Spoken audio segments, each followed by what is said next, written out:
What's up, guys? In the last video, we finished our first farmhouse under the hedge, and it's specifically going to be used for a certain type of mushrooms that I can then turn into mushroom bricks.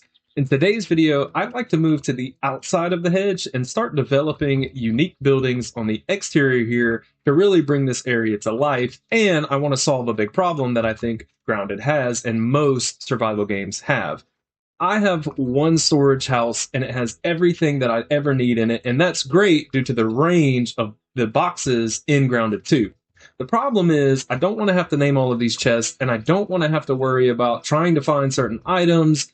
All of that becomes a bit of a headache. So instead, I want to start building unique buildings throughout, and I do have some pretty good ideas, as I'll show here, but I want to start building unique buildings throughout that serve one purpose and one purpose only. They will be themed per item. So, for instance, I may build a building down here specifically for bombardier beetle parts. That way I know exactly where to go at all times, anytime I need bombardier parts. And I want to develop this entire area so that I have some more buildings on the lower end underneath the city so that I can start planning out where the items are going to go as I expand this overall. With that being said, let's get into it.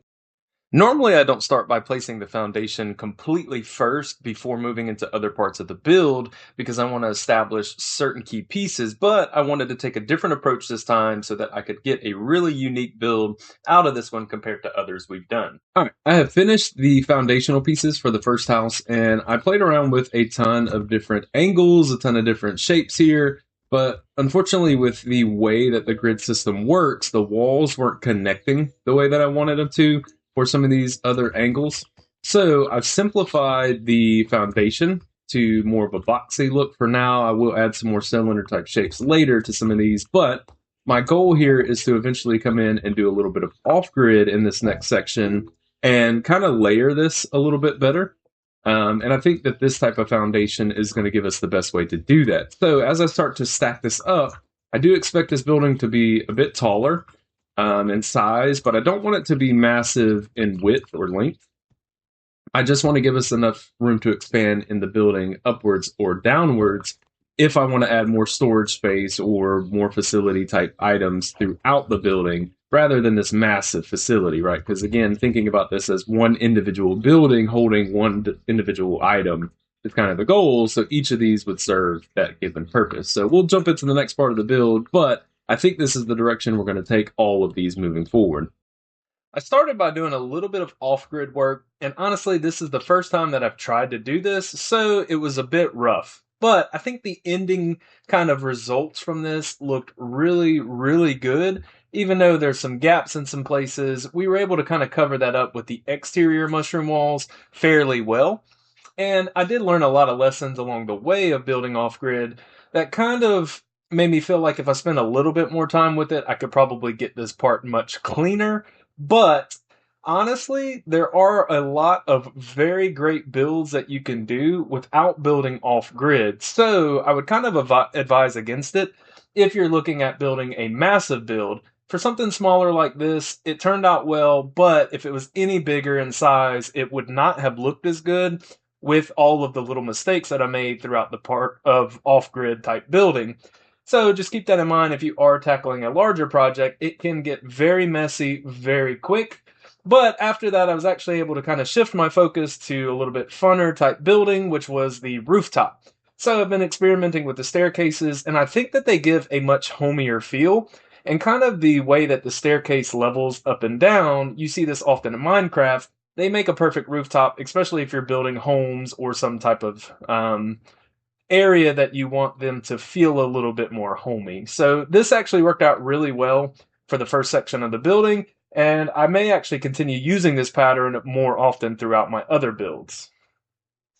Next, I needed to work on the secondary part of this building, which is perpendicular to the first part of the build. So I kind of played around with the roof here to kind of shape these in a different direction. And I think it turned out really well. And then from there, I'm basically just going through and adding in some detail as I saw fit, which this took a little bit of time because there was a lot of times I would place something and it just didn't really look the way that I wanted it to.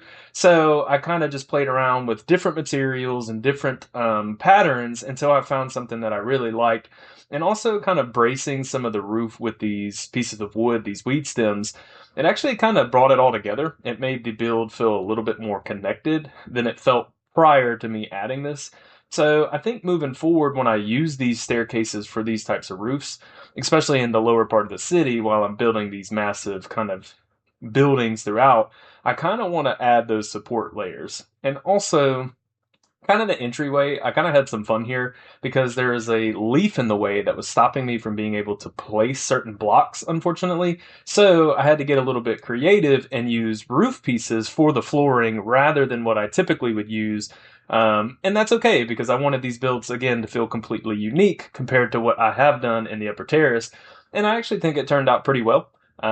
It kind of has some strange features to it by itself, but the greatest part about building these massive cities in small scale is once you flesh out more buildings, they become kind of a collection of things together that make them look so much more appealing while it's all bunched together rather than having them as one separate standalone build.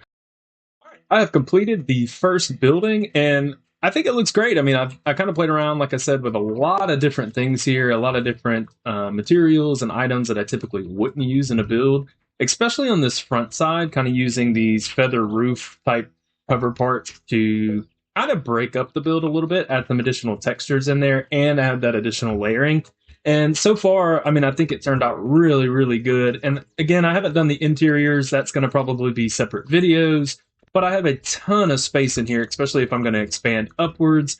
I can most likely build some staircases up or maybe even just a ladder to kind of save some space.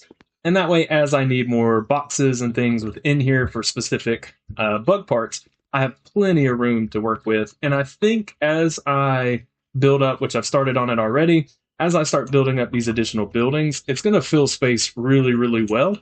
And yeah, no, I mean, it's completely different than everything that I've done to this point, and I think it just turned out probably better than I thought it would, but we can always come back and make changes as we see fit. With that, we're going to jump into the second build. So for this build, I think I'm going to keep it fairly simple. The off-grid work is great. It makes the builds look really unique, really cool, but honestly, sometimes it's not worth the hassle, just being, completely blunt. And, with this one, I do want to make it a bit simpler because it shouldn't be the standout building here. Of course, we want each of them to be unique. So it's okay to kind of switch between more complex builds and less complex builds. So we're just starting with a pretty simple pattern, just like we did for the last one, to make sure that we have a good understanding of what the structure of this is going to look like as we kind of move upwards. And we'll, of course, mix the materials and things pretty well. But the reason we tucked the entranceway of this one off from right at the center of the build and we made it where you have to kind of go over here to go through the doorway is that way we could kind of squeeze this build a little bit closer to it without taking away from that build overall. So I'm going to start standing this up in a time lapse and we'll see how it kind of comes together. For the second building, I think I'm adding a bit of an archway, much larger in scale for the entrance than the little tucked away kind of version we did for the first build. But I think this is going to give it a drastic difference in the two. And keeping those kind of patterns the same as you see what we have so far, we can kind of play around with the pumpkin brick actually being the main focal point of the build behind this part, similar to what we did with the off-grid work over there.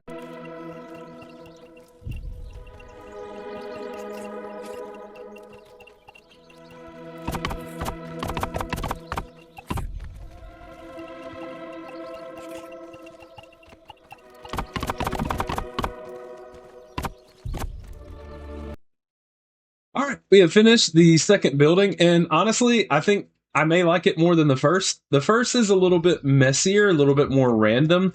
Very, very unique. One of the most unique things I've probably built to this point. But the second one, it just looks really good. It has a really, really simple pattern to it.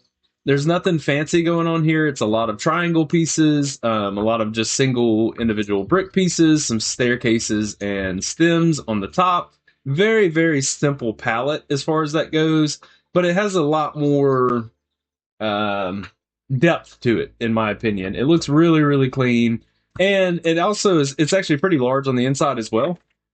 If I wanted to, as I mentioned with the other one, I could always expand upwards and make a second floor, but I also have the ability to go underneath as well because of the way that we built this up. So if I wanted to extend down into the basement area, I also have some additional room there, just like we kind of talked about for the first building. And overall, this project has been massive for me. I've been working on this for several hours at this point, all in all, over the course of a couple of days. And I thought I was going to be able to finish all of these buildings for this video. Unfortunately, the amount of algae I've needed to build these buildings, it's just been tremendous. And we don't really have a good way to get algae today. So I can't quite keep up as far as the resources go. And I do plan on probably making this one, maybe two buildings over here. And on this side, I was also planning on having at least another two buildings, maybe even three, if we can fit them in a nice centerpiece, which I still haven't decided on the centerpiece yet. So I think this is a good place to stop because it gives us the opportunity to kind of brainstorm some more. As we mentioned in several other videos, I still need to connect this somehow to the upper terrace itself. And I want to kind of redo some of these walkways and things. So this may be a good time to kind of reevaluate what project I tackle while I'm waiting on some more of those materials. But again, I think this has probably been one of the funnest projects I've worked on because of how unique I've tried to build these things. And every new piece that I tried to use that I haven't used in the past, specifically things like the staircase rooftops, the stems that, kind of connect and fill in the upper parts, and a lot of these pumpkin patterns you're seeing on the second building. I think it turned out great. And I think as we fill in the next few videos, a few more of these houses, this area is going to feel very, very good, especially when we get a nice centerpiece here. I don't know if I want a well. I even thought about the lizard hearth as it's probably the most iconic piece that we have right now. There's several options for what we can put here. But yeah, I think this has been a super successful build. I'm looking forward to start playing around with what items I want in which building. And yeah, I think this is a, better place than any to stop. I hope you enjoyed the video. If you have naming suggestions for any of the buildings, these two specifically that we've worked on in this video, feel free to drop a comment below. I appreciate you sticking around, and I'll see you in the next one.